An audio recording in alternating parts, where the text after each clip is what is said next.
on RTI media. నమస్కారం, వార్తలకు స్వాగతం. ముందుగా ముఖ్యాంశాలు. కాంగ్రెస్ మంత్రులు ప్రెస్ మీట్, పలు అంశాలపై వివరణ.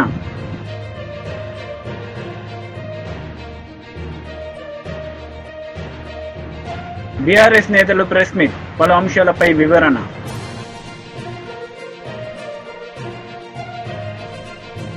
కాంగ్రెస్ నేతలు మీడియా సమావేశం నిర్వహించారు. ఈ సందర్భంగా పలు అంశాలపై వారు మాట్లాడారు.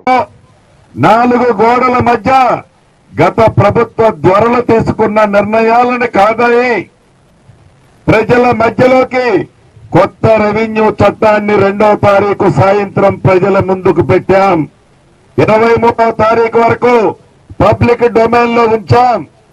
ఏదైతే సూచనలు, సలహాలు మేధావులు ఇస్తారో, అనుభవజ్ఞులు ఇస్తారో, సామాన్యులు ఇస్తారో, ఆ ఇచ్చిన సూచనలన్నింటినీ రెవెన్యూ చట్టంలో సరైన ఉంటే సేకరించడానికి ఈ ప్రభుత్వం చిత్తశుద్ధితో ఉంది.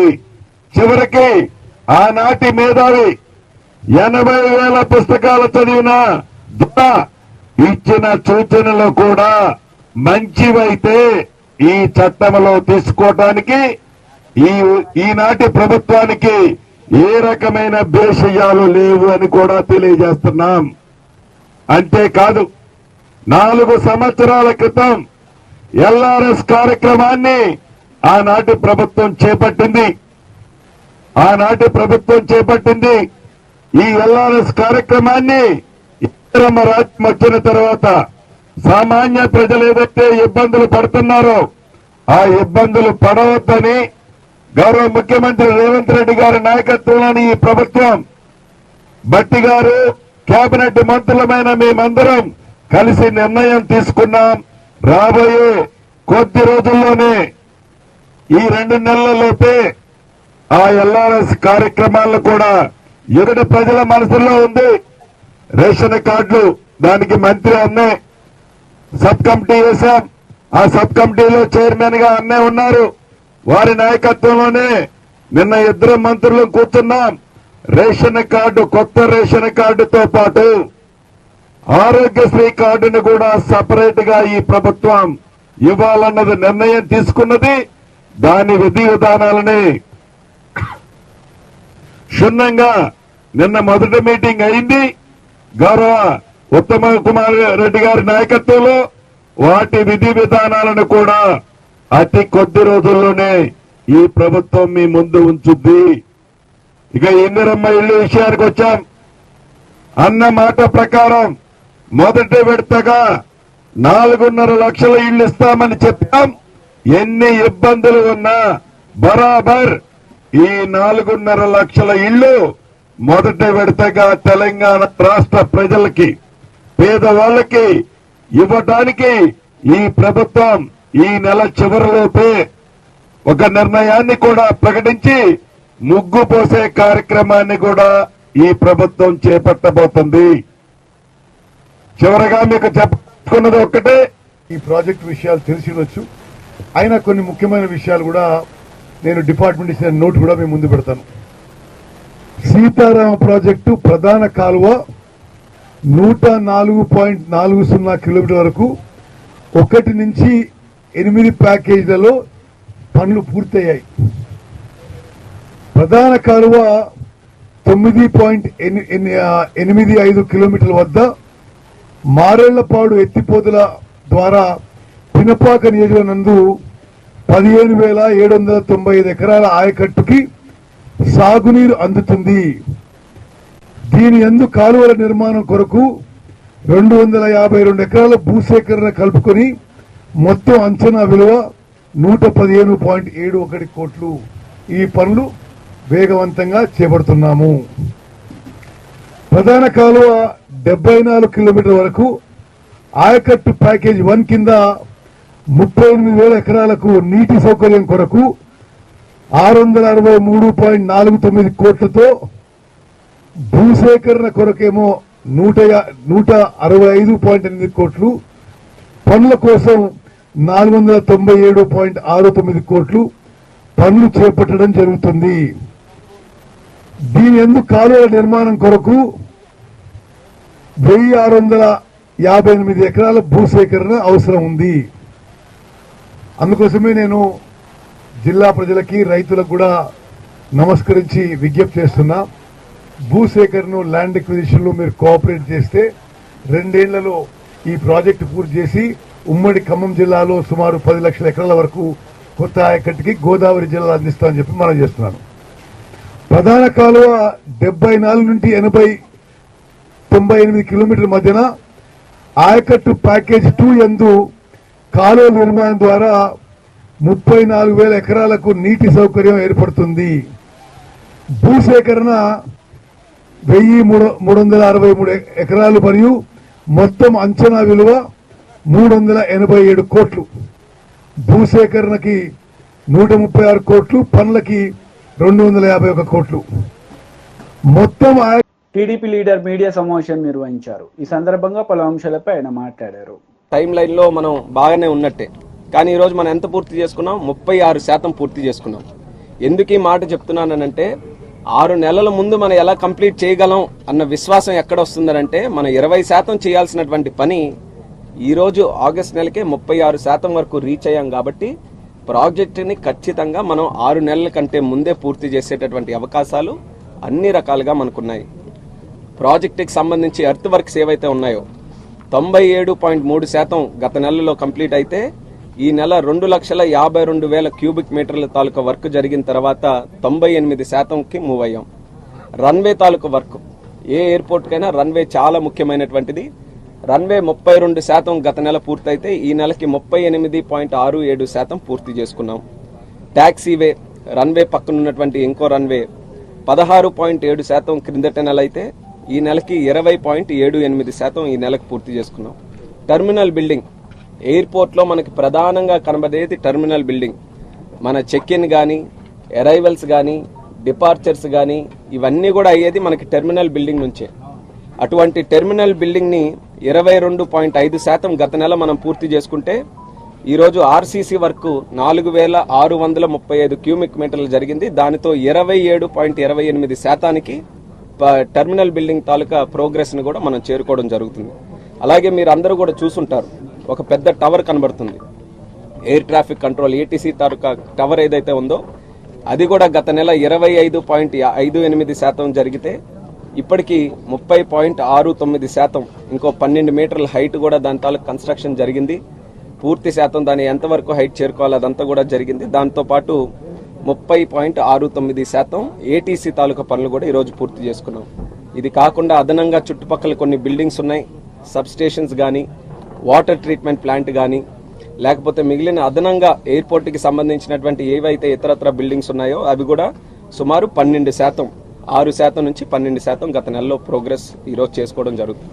అంటే ఏ వర్క్ మనం తీసుకున్నా, ఏ శాఖ మనం తీసుకున్న ఎయిర్పోర్ట్ తాలూకుది అన్నీ కూడా మనం అనుకున్నటువంటి టైం కంటే ఎక్కువ స్పీడ్ మీదే ఈరోజు జిఎంఆర్ కానీ, ఎల్ఎన్టీ సంస్థ కానీ మన లక్ష్యానికి అనుగుణంగా వాళ్ళు కూడా పనిచేస్తూ ఈరోజు ముందుకు నడిపించడం జరుగుతుంది. సో వాళ్ళకు కూడా అభినందిస్తున్నాను, ఎందుకంటే చాలా సాటిస్ఫాక్టరీగా ఈరోజు కార్యక్రమాలన్నీ కూడా చేశారు. కాబట్టి ఇక్కడ పనిచేసినటువంటి వారందరికీ కూడా హృదయపూర్వకంగా అభినందనలు కూడా నేను తెలియజేస్తున్నాను. ఇంకో ఛాలెంజ్ ఏంటంటే ఈ నెల ముఖ్యంగా జూన్, జూలై, ఆగస్టు నెలలో మనకి మాన్సూన్ కూడా వస్తుంది. ఈ లాస్ట్ 1 మంత్లో జూలై 11 నుంచి ఆగస్టు 11 వరకు మనకి అట్లీస్ట్ ఒక వారం రోజులు ఎక్సెసివ్ రెయిన్ కూడా ఉండింది.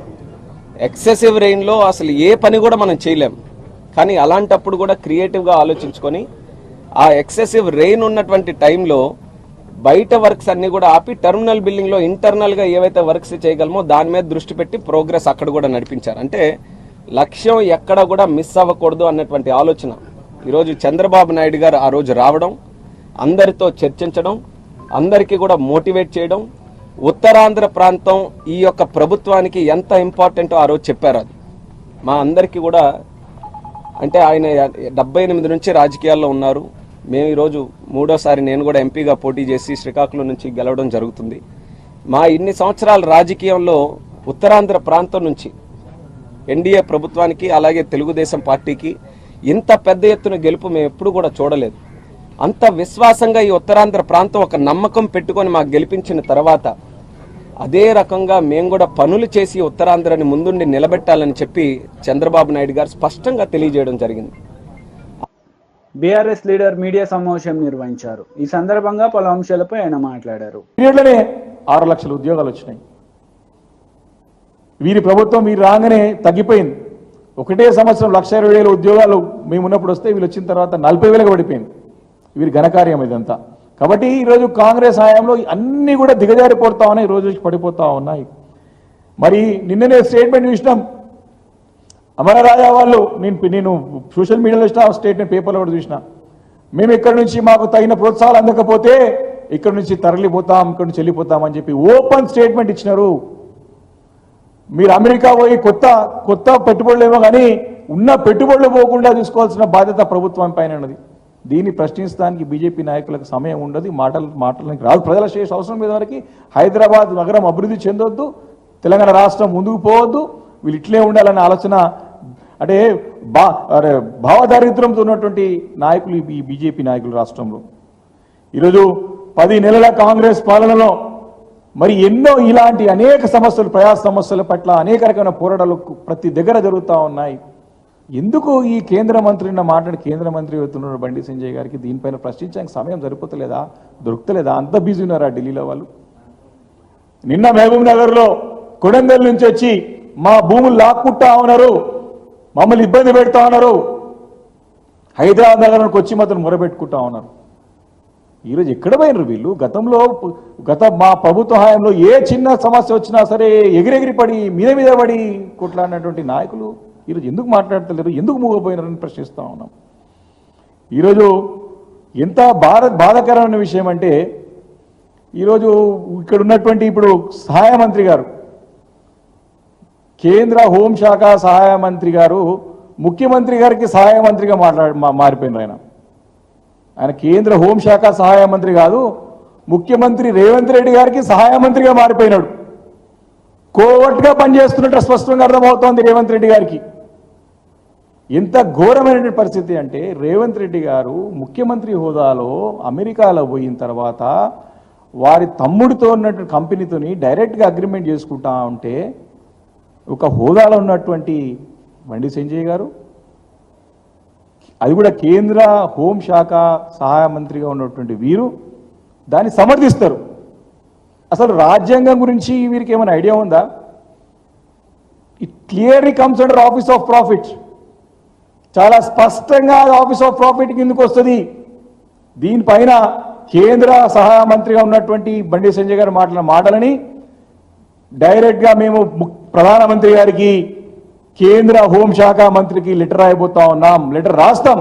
దీన్ని సమర్థిస్తారా కేంద్ర ప్రభుత్వం? దీన్ని ప్రోత్సహిస్తారా? ఆఫీస్ ఆఫ్ ప్రాఫిట్ ని సమర్థిస్తారా? మీ కేంద్ర మంత్రి హోదాలో ఉన్నటువంటి వీరు మాట్లాడుతూ ఉన్నారు, దీని ప్రభుత్వం ఒప్పుకుంటుందని చెప్పి ప్రశ్నిస్తాం. తప్పకుండా దీనిపైన సమాధానం కావాలి బీఆర్ఎస్ పార్టీకి, తెలంగాణ ప్రజలకి. చాలా స్పష్టంగా ఆఫీస్ ఆఫ్ ప్రాఫిట్ కిందకి వస్తుంది. మనం తీసుకునేటప్పుడు చెప్తాం రాగద్వేషాలకు మనం విరుద్ధంగా పనిచేయమని చెప్పేసి. ఈరోజు చాలా స్పష్టంగా it clearly comes under office of profit. ఎన్నో ఇటువంటివైనా అట్లా అగ్రిమెంట్ అయిన సందర్భం అనేక సందర్భాలు కేసులు అయినాయి. దీన్ని సమర్థిస్తారు, అది కూడా ఒక హోదాలో ఉన్నటువంటి వ్యక్తి. దీనిపైన తప్పకుండా స్పష్టంగా మేము సమాధానం రాబట్టడానికి మేము సిద్ధంగా ఉన్నాం. దీనిపైన క్లారిటీ కావాలి. వారు హోదాలో ఉండి ప్రభుత్వం నుంచి మాట్లాడింది కాబట్టి కేంద్ర ప్రభుత్వం దీన్ని సమర్థిస్తుందా, కేంద్ర ప్రభుత్వం దీన్ని ప్రోత్సహిస్తుందా, ఏమైనా రాజ్యాంగంలో మార్పులు చేయబోతుందా, చేసుకోవచ్చా, వ్యాపారాలు చేసుకోవచ్చా? ఇంత సిల్లీ, ఇంత చిన్న, ఎంత చాలా క్లారిటీ ఉన్న అంశం ఇది. తప్పుని సమర్థించడం. అందుకే వీరు సహాయం ముఖ్యమంత్రి గారికి కాంగ్రెస్ పార్టీ నాయకులంటే మాట్లాడారంటే తెలుగు మాట్లాడడం అనుకుని, ఈయన కేంద్ర మంత్రి హోదాలో ఉండి మాట్లాడడం అనేది మాత్రం ఈరోజు రాజ్యాంగ విరుద్ధం. వారి పదవికి వారు మోసం చేస్తున్నట్టు, వారి పదవికి వారు దిగజారినట్టు. కాబట్టి దీన్ని చాలా తీవ్రంగా మేము పరిగణిస్తున్న సంగతిని ఈ సందర్భంగా మనవి చేస్తా ఉన్నాను. ఈరోజు అంతా బీజేపీ లీడర్ మీడియా సమావేశం నిర్వహించారు. ఈ సందర్భంగా పలు అంశాలపై ఆయన మాట్లాడారు. ఆమె నిండు చూలాలు, నిండు గర్భిణి. అక్కడి నుంచి గవర్నమెంట్ ఆసుపత్రికి, ప్రాథమిక ఆరోగ్య కేంద్రాన్ని చేరుకోవడానికి 2 గంటలు నడవాల్సి వచ్చింది. ఎందుకు నడవాల్సి వచ్చిందంటే రహదారి సౌకర్యం లేక. 108 వాహనం, అంబులెన్స్ వాహనం వాగు వరకే వస్తుందనంటే, వాగు దాటాలంటే 2 కిలోమీటర్లు నడవాలి. ఆ నడిచే క్రమంలో ప్రసవం, ఆసుపత్రిలో జరగాల్సిన ప్రసవం ఆ వాగొడ్డుకు ఆ ఇసుకలోనే జరిగింది. పర్యవసానంగా ఆ పుట్టిన శిశువు మృతి చెందడం జరిగింది. అప్పుడు ఆ గిరిజన మహిళను తీసుకువెళ్ళి మన మంచిర్యాల అక్కడి నుంచి 100 కిలోమీటర్ల దూరంలోని మంచిర్యాలలోని హాస్పిటల్లో అడ్మిట్ చేసి తర్వాత చికిత్స చేశారు. గిరిజనుల పరిస్థితి ఇట్లా ఉంటే వీళ్ళు వేడుకలు పండుగలు పబ్బాలు చేసుకొని సంకలు గుద్దుకోగానే సరిపోదు అనే విషయాన్ని మనం ఇంకా గుర్తించాల్సిన అవసరం ఉన్నది. కాంగ్రెస్ ఎప్పుడు చెప్తుంది దళితుల ఆదివాసుల పార్టీ మాది అని. ఇవాళ ఏమైంది? ప్రపంచ ఆదివాసీ దినోత్సవం రోజు ఒక ఆదివాసీ మహిళ ప్రసవ వేదన పడుతూ 2 కిలోమీటర్లు నడవాల్సిన పరిస్థితి ఎందుకు వచ్చింది? ఆ శిశువు ఎందుకు మరణించాల్సి వచ్చిందనేది ఒకసారి ప్రశ్నించుకోవాల్సిన అవసరం ఉన్నది. ఇది ప్రభుత్వాన్ని నేను అడుగుతున్న సూటి ప్రశ్న. ప్రపంచ ఆదివాసీ దినోత్సవం యొక్క వాస్తవాలు ఈ విధంగా ఉన్నాయని తెలియపే ప్రయత్నమే ఇది అనే విషయం మీకు తెలియజేస్తున్నా. పురిటి నొప్పులతోటి 2 కిలోమీటర్లు నడిచింది ఆ నిండు గర్భిణి. కడుపులో కవలలతో గర్భిణి నరకయాత్ర, వాగు దాటి 108 ఎక్కే లోపే ప్రసవం, మార్గ మధ్యంలోనే మృతి చెందిన శిశువు. ఆసిఫాబాద్ జిల్లాలో ఓ గిరిజన తల్లి వేదన, పురిటి నొప్పులతో వాగు దాటుతున్న నిండు గర్భిణి. ఇది వాస్తవ పరిస్థితి. అది వెలుగులో మీ కాంగ్రెస్ నాయకుని వెలుగు పత్రికే ఇది. వాస్తవాలు అయితే మీరు అంగీకరించాల్సిందే, ఎవరో వేరే ఫేక్ డాక్యుమెంట్ అయితే కానే కాదు. ఇవాళ నిండు గర్భిణికి నరకయాత్రని అని ఈనాడు దారి లేక 1.5 కిలోమీటర్ నడిచిన, ఒక 1.5 కిలోమీటర్ నడిచిన నిండు చూలాలు, వాగు దాటగానే ఒడ్డున ప్రసవం, శిశువు మృతి. ఇది వాస్తవ పరిస్థితి. ఆసిఫాబాద్ జిల్లాలో ప్రసవ వేదన పడుతున్న గిరిజన మహిళల పరిస్థితి కడు దయనీయంగా ఉన్నది. ఆసుపత్రిలో మినిమం ఫెసిలిటీస్ లేవు, అటువైపు రోడ్డు సౌకర్యం లేక గర్భిణీ స్త్రీలు నడవాల్సిన పరిస్థితి.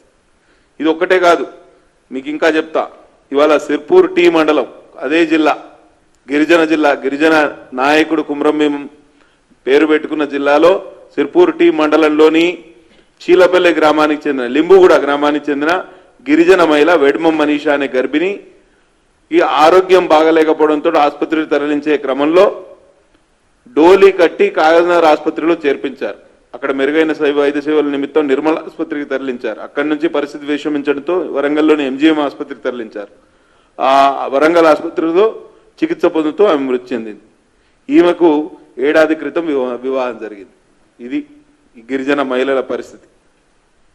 అదే గిరిజన మహిళల పరిస్థితి చూడండి. వీళ్ళకి టిఫా స్కాన్స్ ఉంటాయి, గర్భిణీ స్త్రీలకు బ్లడ్ టెస్టులు ఉంటాయి. ప్రతి ట్రైమిస్టర్లో అంటే 3 నెలలకు ఒకసారి చికిత్స. బీఆర్ఎస్ లీడర్ మీడియా సమావేశం నిర్వహించారు. ఈ సందర్భంగా పలు అంశాలపై ఆయన మాట్లాడారు.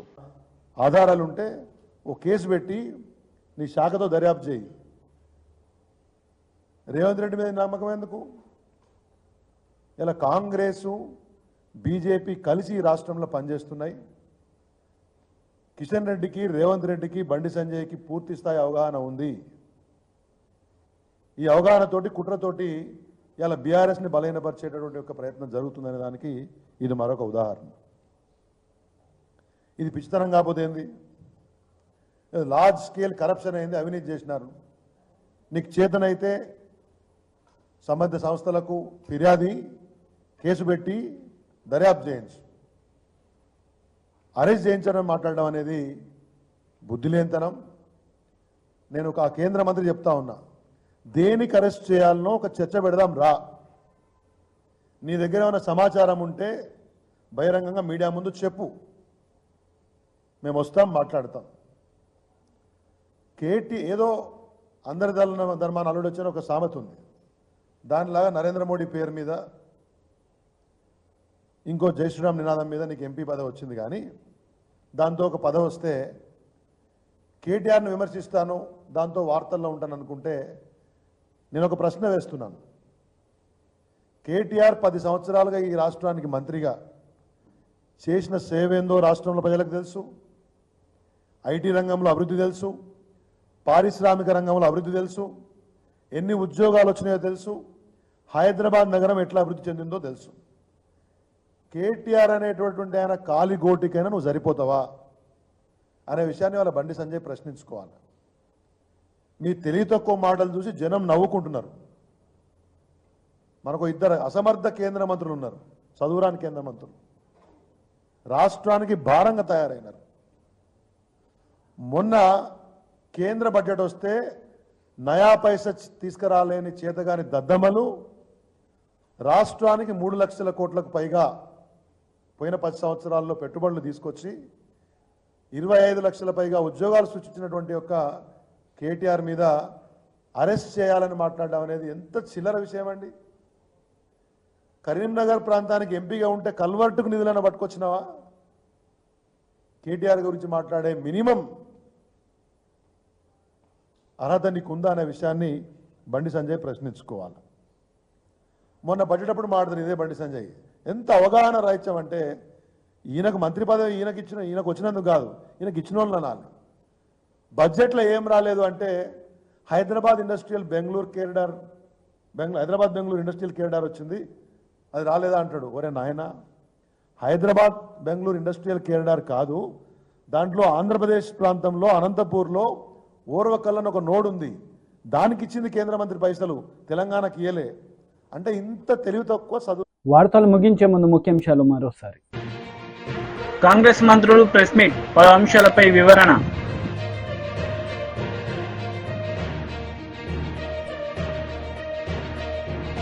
బీఆర్ఎస్ నేతలు ప్రెస్ మీట్, పలు అంశాలపై వివరణ.